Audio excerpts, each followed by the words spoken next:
खांडविलकर को कल्टी दिया, अमोद शुक्ला गया। गुरुनाथ तो भी ऊपर, इधर भाव कलेक्शन जिताया कौन? भीकू म्हात्रे। मुंबई का किंग कौन? भीकू म्हात्रे।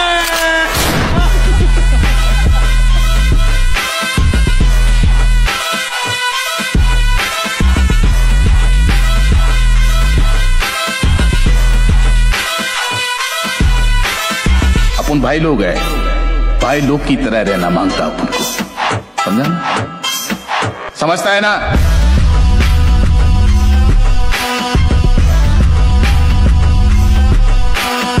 क्या तुम भीकू म्हात्रे को जानते हो? कौन भीकू? वहां बैठे हैं।